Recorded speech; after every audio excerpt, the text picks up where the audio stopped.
So who wins the PGA Championship starting tomorrow? I've run the numbers, and it's final. This is what the data says. Let's tee it up.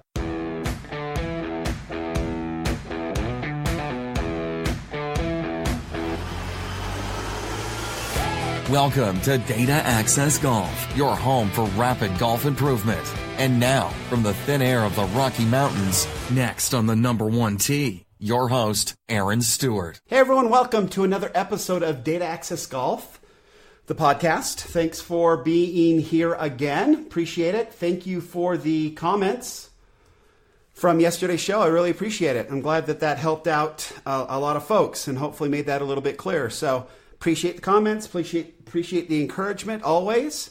Really, a couple really good questions I promised to get to in upcoming shows. So makes it a lot easier on me. I appreciate it very much. So today, the PGA show preview, the PGA Championship show preview or whatever. I wanted to take some data and run it together and try to figure out who's going to win this thing. So what I've done is taken out data from the current stats of players and trying to figure out who's going to get this thing done. And I've modified my my formula for Bethpage Black. Right? There's just a few different challenges out there. The rough is tough. It's wet. It's thick. So you got to take into consideration the rough. If you get out of position into the rough, it becomes very difficult. So proximity to the hole numbers from the rough become important. Obviously, driving accuracy is important. Driving distance, not so much because it is wet and trouble if you get off the tee. So we're looking at greens and regulation. This is kind of how I broke it down. We're looking at strokes gained putting. We're looking at strokes gained tee to green. And then we're looking at, driving accuracy, greens and regulation, hole proximity from the rough. And I've weighted them based on the challenges of Bethpage Black. So it's a little bit different based on my own feeling as to what, and based on what the experts who are there are saying about the course. I've weighted these differently. So it's not just straight numbers. They're a little weighted. And then I've tried to come up with a number, which is essentially the possibility based on these numbers of this person finishing on top. Now, I couldn't do all of them because it's quite a bit of data to crunch. So I actually just went through and did the top 20 based on the odds from Vegas, which as somebody who, so I actually did my undergraduate in Las Vegas at UNLV. I am a running rebel, and I don't admit that very often, but I am. Adam Scott went there, so he is on the list as one of the favorites in Vegas. Well, he was actually 20th, but still one of the top 20 in the Vegas odds, to the Vegas odds makers. But one thing you learn when you live in Vegas is, one, you never go downtown when you live there. There's just no point. It's a bunch of tourists and it's a bunch of garbage and there's no point. So you don't. You just never go downtown ever unless somebody comes in from out of town, and then you really have no choice. And it's awful. At least when I went to school there, you always came home smelling like an ashtray, right? It just not the best. It's really just not the best scent to come home with. And so you'd either come home and have really bleach your clothes, or better yet, just throw them away, right? Because once you get that casino smell in you, it's pretty much over. Now, nowadays it's much better. They have, I'll tell you, the Mirage was something else, right? When the Mirage opened up and they had the ventilation system, I don't know what it was. It was like 1,200 747 engines running inside to suck the smoke out, because that was actually, they allowed smoking in there, but it really didn't seem very smoky. So the Mirage and Steve Wynn kind of killed it. And then everybody sort of followed suit with all that new building going on. And yes, the Mirage opened while I was in town, while I lived down there. That's how long it's been. But since then, right, they've kind of banned smoking in a lot of casinos. You got smoke-free places, and so much better. And this is completely off topic, but there you go. So the big thing is when I lived in Vegas, I learned that these odds makers are creepy accurate.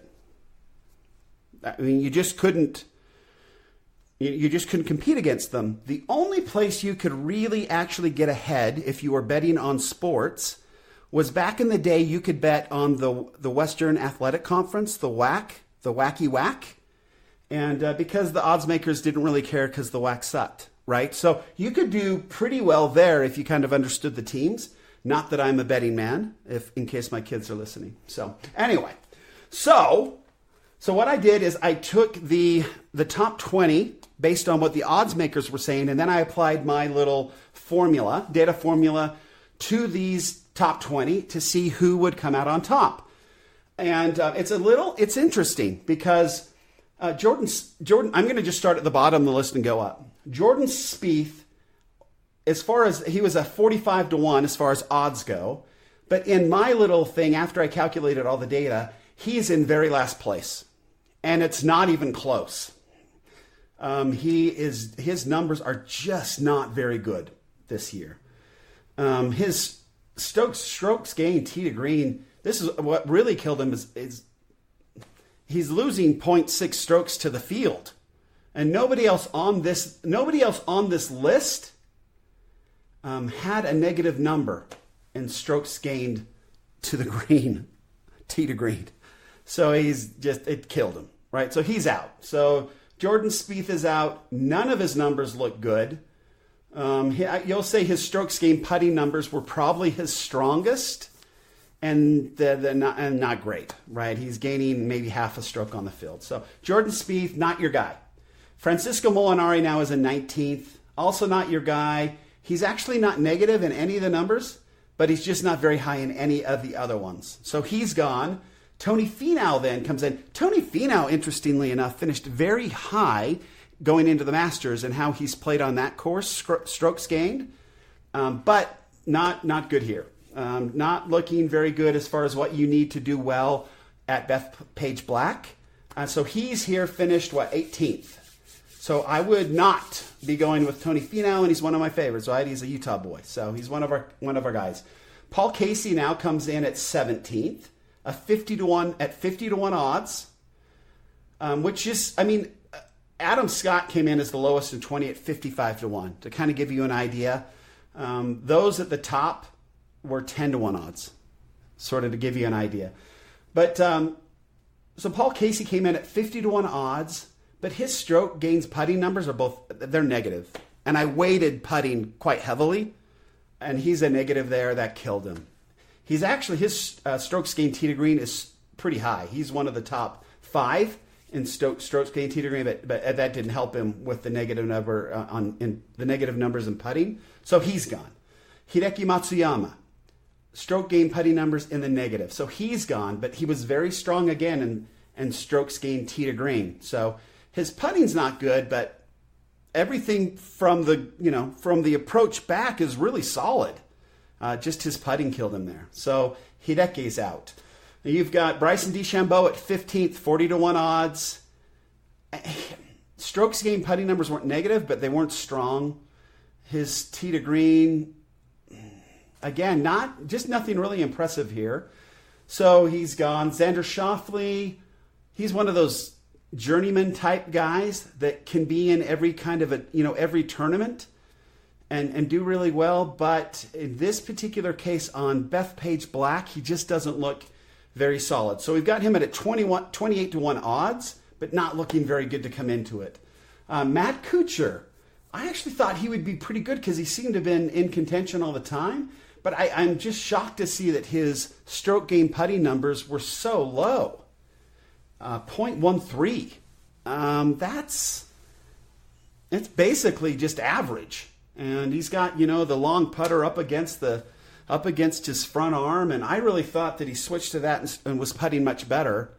Why would you make the switch? Before he switched to that, he was actually quite a good putter. I'd like to probably should go back and check the numbers.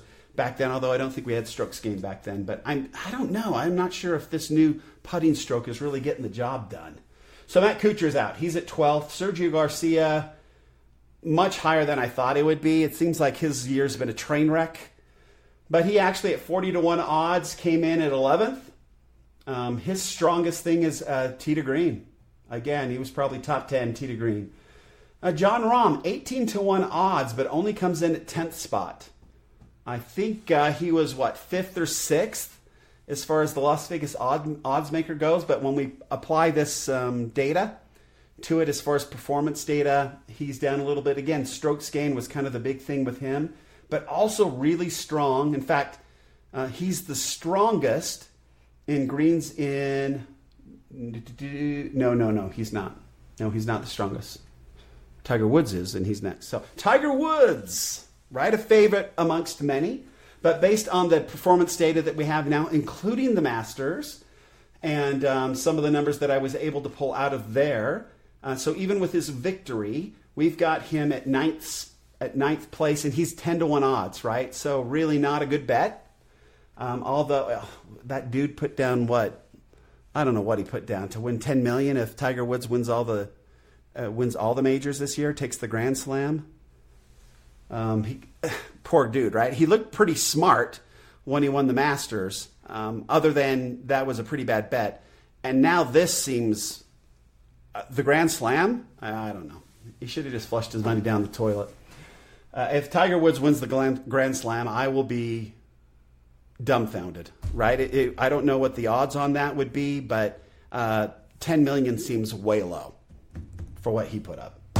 Okay, and then we've got in 8th spot, Patrick Cantlay. Interestingly enough, 45 to 1 odds, but in 8th spot, so that's becoming a decent bet. Very strong numbers in strokes gained tee to green. Let's see here.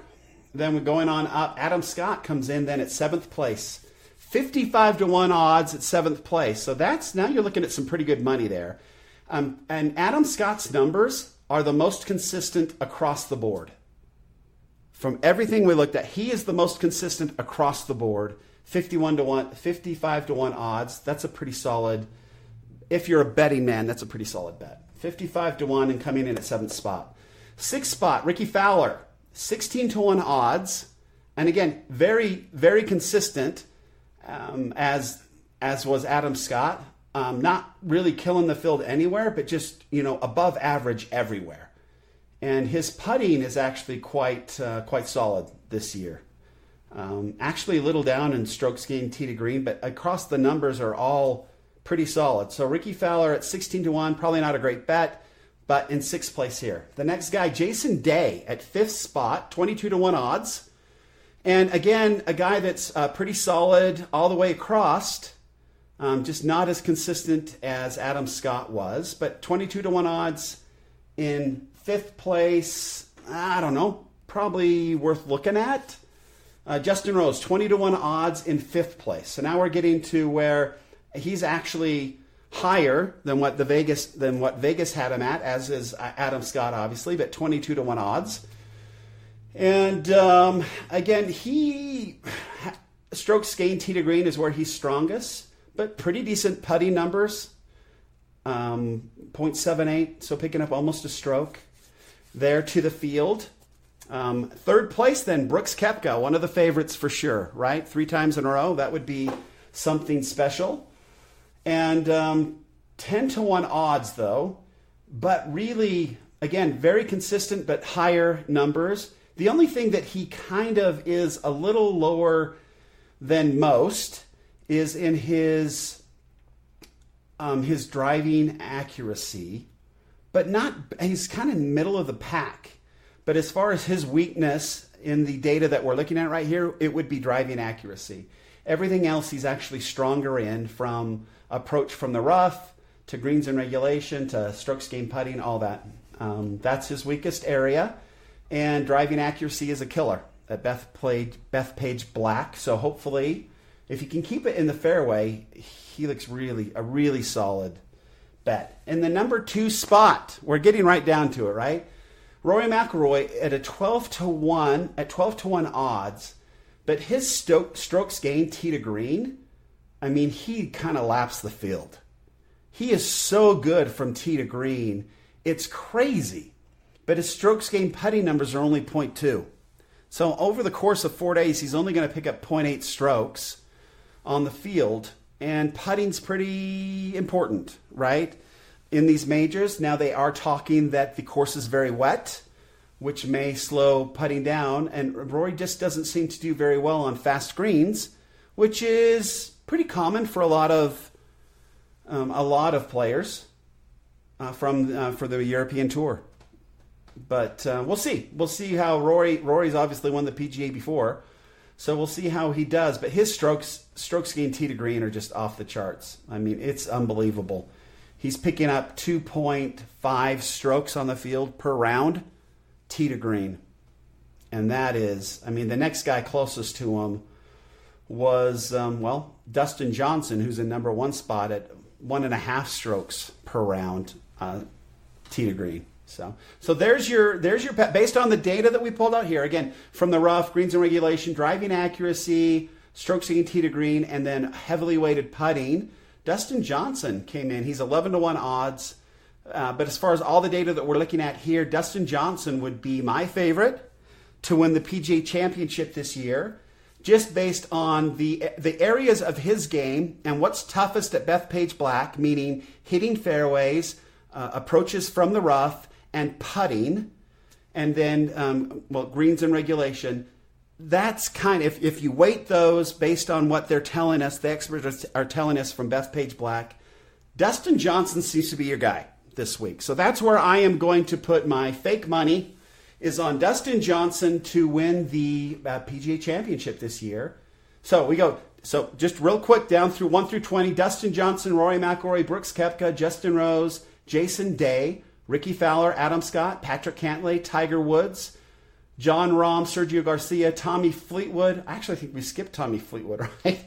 Well, he's at 12th spot. Tommy Fleetwood. Sorry, Tommy. Not liking the hair. So anyway, your hair is so long I had to skip you. And let's see, Matt Kuchar in 13th spot, Xander Schauffele, Bryson DeChambeau, Hideki Matsuyama, Paul Casey, Tony Finau, Francisco Molinari, and Jordan Spieth.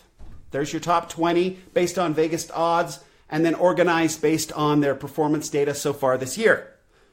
So hopefully our motto holds up here. Better data means better golf. And if that is the case, then we should see Dustin Johnson, Rory McIlroy, and Brooks Koepka do quite well this week. So hope that was as interesting for you as it was for me putting it together. I'm a data geek, as you all know. This was awesome. This was a lot of fun. We'll see how my formula holds up. I may have to tweak it again. We'll see. Obviously the one I used for the Masters did not work, as I had chosen Justin Rose and he missed the cut. But again, it's in the past, and nobody cares about the past because it's in the past. And somebody please tell that to my dear sweet wife. Okay, until next time, this is Aaron Stewart saying thank you. Thank you for listening to Data Access Golf, the podcast, where better data means better golf. Thanks. Thanks for listening to Data Access Golf with Aaron Stewart. Check us out online at dataaccessgolf.com, and we'll see you on the next episode.